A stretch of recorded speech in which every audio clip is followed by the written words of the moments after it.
UP की लड़ाई एक बार फिर चाचा भतीजे पर आ गई है। 2022 विधानसभा चुनाव में शिवपाल यादव और अखिलेश यादव आमने सामने नजर आने वाले हैं और आज इस लड़ाई का शंखनाद हो चुका है। कानपुर से आज अखिलेश यादव ने विजय रथ यात्रा की शुरुआत की तो मथुरा में शिवपाल यादव ने सामाजिक परिवर्तन यात्रा शुरू की है। दोनों तस्वीरें आमने सामने हैं। दो तस्वीरें चाचा और भतीजे आमने सामने हैं। दोनों का रथ है, दोनों की यात्रा है। समाजवादी पार्टी के अध्यक्ष अखिलेश यादव ने आज यूपी की नब्ज टटोलने के लिए विजय रथ यात्रा की शुरुआत की है। अखिलेश कानपुर में अपना रथ लेकर निकले तो काफी उत्साहित नजर आए। विजय रथ के आसपास कार्यकर्ताओं का हुजूम था। रथ पर सवार अखिलेश हाथ हिलाकर उनका अभिवादन स्वीकार कर रहे थे। जगह जगह कार्यकर्ताओं ने उनका स्वागत भी किया।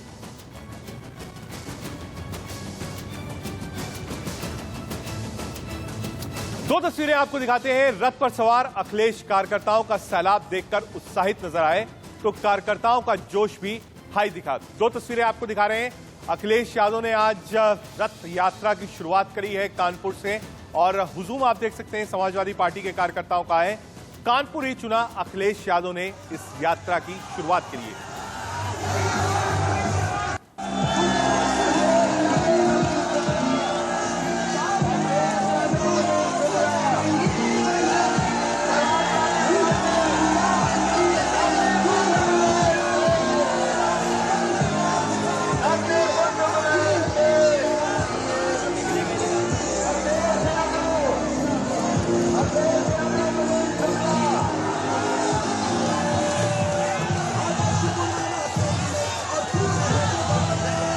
भारतीय जनता पार्टी को तकलीफ और परेशानी नहीं होनी चाहिए। समाजवादी पार्टी उनका सफाया करने जा रही है। जहां तक और दल है, स्वाभाविक है क्योंकि वो दल है, संगठन है, कुछ न कुछ यहाँ पर रहेंगे। लेकिन जनता ने मन बनाया है कि जिस तरीके से समाजवादियों ने काम किया है, खुशहाली के रास्ते पर उत्तर प्रदेश को लेके गए थे, इस बार भी उन्हें मौका मिलेगा। कई बार अलायंस किए जाते हैं परिस्थितियों के हिसाब से और परिस्थितियों के हिसाब से फैसले होते हैं, लेकिन इधर उन बड़े दलों से अनुभव समाजवादी पार्टी का बहुत अच्छा नहीं रहा। इसलिए क्षेत्रीय दल और छोटे दलों को साथ लाने का प्रयास और कोशिश समाजवादी पार्टी की होगी, जिससे उत्तर प्रदेश में भारतीय जनता पार्टी को हटाया जा सके। मुझे नहीं लगता कि कांग्रेस या बसपा से दोबारा समाजवादी पार्टी कोई गठबंधन, किसी गठबंधन को लेकर अखिलेश यादव साफ मना कर रहे हैं। अखिलेश की विजय रथ यात्रा को बीजेपी मुंगेरी लाल के सपने बता रही है। सुनिए अखिलेश की विजय रथ यात्रा पर योगी के दो बड़े मंत्रियों का क्या कहना है।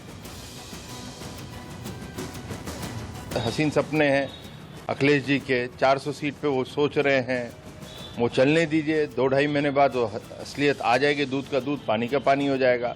अब एसी कमरे से निकल के वो एसी बस में यात्रा करने निकले हैं तो उनको मुबारक हो। मगर एक बात जरूर है, क्योंकि इनका एक तभी पीछे में भाषण थोड़ा सा सुना, उसमें उन्होंने कहा, शायद मथुरा के आसपास थे, कि यमुना बड़ी साफ है यहाँ पर, दिल्ली जाके गंदी हो जाती है और प्रयाग जाके फिर मगर प्रयागराज आ जाएं तो यमुना देख लें और गंगा जी को देख लें कितनी स्वच्छ है, वो भी आपको दिख जाएगा। तो इसी यात्रा के बहाने आपको दिखेगा कि उत्तर प्रदेश में जो आपको काम करना चाहिए था वो हम लोग ने करके दिखाया। है ना, सब लोग अपने घर से बरसात की तरह निकल आएंगे, लेकिन भारतीय जनता पार्टी का कार्यकर्ता अपने नेताओं के साथ कंधे से कंधा मिलाकर जनता के आशीर्वाद देने के लिए पूरे 5 वर्ष काम करता है। दो मंत्रियों को आपने सुना। शिवपाल यादव ने आज मथुरा से सामाजिक परिवर्तन यात्रा की शुरुआत की है। पहले उन्होंने बांके बिहारी मंदिर में दर्शन किए, उसके बाद सामाजिक परिवर्तन यात्रा की शुरुआत की।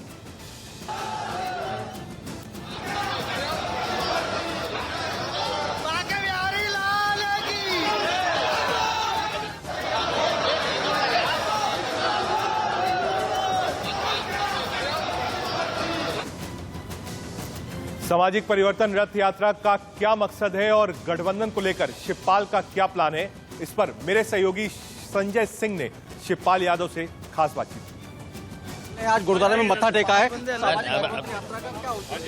सत्ता परिवर्तन, हमारी जो सामाजिक परिवर्तन रथ निकला है, पूरे उत्तर प्रदेश के हर जिले में जाएंगे और जो समस्याएं हैं, सबसे पहली समस्या है किसानों को।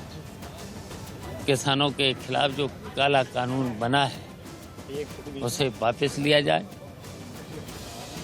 और उसके साथ साथ जो बेरोजगारी, भ्रष्टाचार, ये मुद्दे लेकर के केंद्रीय गृह मंत्री को बर्खास्त कर देना चाहिए, उनके बेटे को तुरंत गिरफ्तार करना चाहिए। आपने काफी वेट किया अखिलेश जी का 11 तारीख तक, उसके बाद अपने रथ यात्रा निकाली।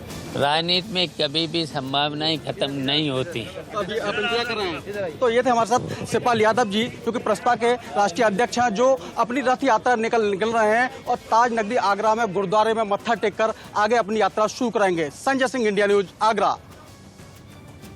संभावनाएं खुली रहती हैं। शिवपाल की परिवर्तन रथ यात्रा के दौरान एक चौंकाने वाली तस्वीर भी देखने को मिली। शिवपाल यादव के साथ कांग्रेस नेता प्रमोद कृष्णन भी नजर आए। रथ यात्रा में शिवपाल और प्रमोद कृष्णन को एक साथ देखकर सियासी अटकलें लगाई जा रही हैं। क्या शिवपाल कांग्रेस के साथ गठबंधन करने वाले हैं या प्रमोद कृष्णन कांग्रेस छोड़कर शिवपाल के साथ आने वाले हैं, यह अभी साफ नहीं। यादव जी से जो उम्मीदें थी उस पर वो खरे नहीं उतरे हैं और ज़मीन पे कहीं नज़र नहीं आ रहे हैं। ज़मीन पे अगर कोई नज़र आ रहा है तो या तो प्रियंका जी नज़र आ रही हैं या फिर शिवपाल सिंह यादव ने ये शुरुआत की है। तो हम शिवपाल सिंह यादव जी की सफलता के लिए, उनकी इस यात्रा की सफलता के लिए उन्हें हम शुभकामनाएं देते हैं। और जहाँ तक राजनीतिक एक बड़ा स्वरूप बनेगा, क्या बनेगा, कब बनेगा, तो वो भविष्य तय करेगा। लेकिन इतना जरूर है कि हम उत्तर प्रदेश में हर हाल में इस सरकार को हटाना चाहते हैं। हालांकि अंदर की खबर यह है कि प्रमोद कृष्णन को आज खुद शिवपाल यादव ने फोन कर बुलाया था और वो आशीर्वाद चाहते थे अपनी यात्रा के शुरुआत के लिए। सीधे लखनऊ आपको लेकर चलते हैं। हमारे संवाददाता अमित हमसे जुड़ रहे हैं। अमित, दो यात्राएं एक ही दिन, दो रथ एक ही दिन, दो यादव एक ही दिन, एक ही कुनबा लेकिन दो रथ, डैमेज है अखिलेश को? जी बिल्कुल।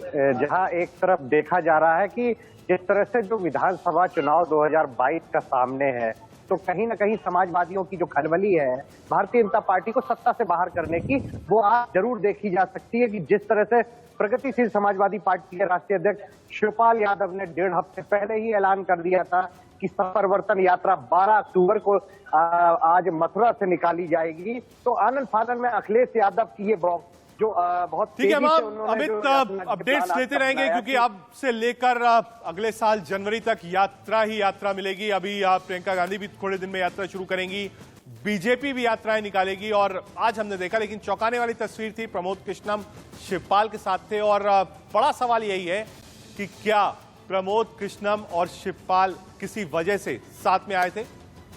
आगे बढ़ते हैं। प्रियंका गांधी आज फिर लखीमपुर खीरी पहुंची। वो अंतिम अरदास कार्यक्रम में शामिल हुई। यह कार्यक्रम हिंसा के जान गंवाने वाले किसानों को श्रद्धांजलि देने के लिए रखा गया था। इस दौरान प्रियंका गांधी किसानों के बीच बैठी नजर आई।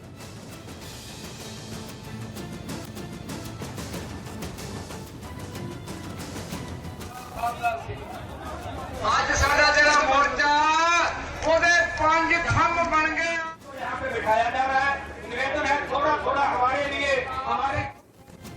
प्रियंका गांधी अंतिम अरदास कार्यक्रम में शामिल होने लखीमपुर खीरी पहुंची, लेकिन रास्ते में उन्हें विरोध का सामना भी करना पड़ा। रास्ते में सिख संगठनों ने प्रियंका गांधी को काले झंडे दिखाए और गो बैक के नारे भी लगाए। कई पोस्टर्स लखनऊ से लेकर लखीमपुर के रास्ते में प्रियंका के विरोध के लिए लगाए गए।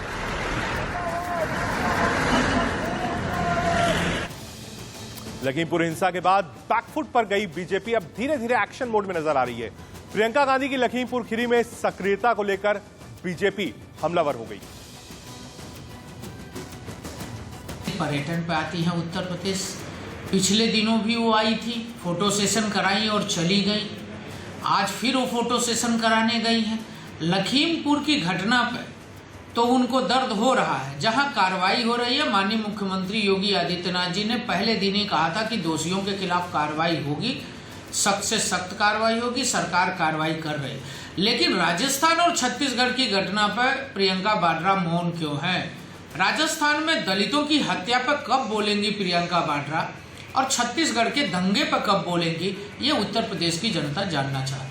प्रियंका गांधी और कांग्रेस को किसानों के नाम पे राजनीति करना बंद करना चाहिए और भोले वाले किसानों को आगे करके अगर वो सोचते हैं कि उत्तर प्रदेश में अपना जनाधार बढ़ा लेंगे तो वो गलत फहमी में है।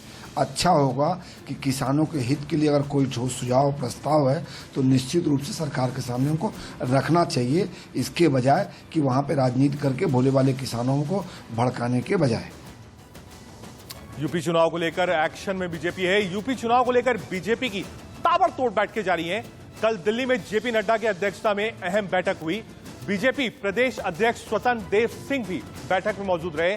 राष्ट्रीय महासचिव बीएल संतोष, चुनाव प्रभारी धर्मेंद्र प्रधान भी पहुंचे। यूपी चुनाव से पहले बीजेपी की रणनीति पर मंथन हुआ है। बैठक के दौरान लखीमपुर हिंसा पर भी चर्चा हुई है। अगले 100 दिनों के लिए अपने एजेंडे पर मंथन किया है भारतीय जनता पार्टी ने। ग्राफिक्स के जरिए आपको समझाते हैं पूरा प्लान क्या है। यूपी में बीजेपी का मेगा प्लान क्या है, ये आपको समझा रहे हैं। यूपी में फिर सरकार बनाने की तैयारी है बीजेपी की। किसानों के बीच पकड़ बनाने पर जोर दिया जा रहा है। बूथ स्तर पर उपस्थिति बढ़ाने का भी फैसला लिया गया है। पीएम मोदी, सीएम योगी के लिए एक रैलियों का बड़ा प्लान बनाया गया है। हर मोर्चे को हर विधानसभा क्षेत्र तक पहुंचना चाहती है बीजेपी। मंडलवार पन्ना प्रमुख सम्मेलन भी कराएगी बीजेपी। पूरे प्रदेश में सदस्यता अभियान चलाया जाएगा। ये एक मेगा प्लान है जो बीजेपी ने तैयार किया है।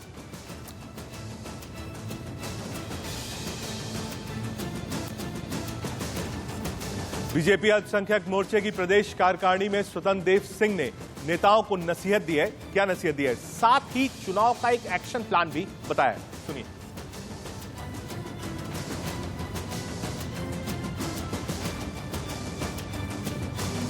सब पंथों के लोग हैं, अपने धर्म की पूजा करो, लेकिन भारत मां पर आ जाइए तो जवान खींच लूंगा। हम इस राष्ट्र के लिए जीते हैं, ये देश मेरा है। नरेंद्र मोदी सरकार तो अल्पसंख्यकों को नई रोशनी दी है, नया सवेरा दिया है, नई मंजिल दी है और नई उड़ान आपको भरना है। मित्रों, आप भर सकते हो तो भरो। किस्सा कुर्सी का के लिए आज के लिए इतना ही। देश और दुनिया की बाकी खबरों के लिए आप देखते रहिए।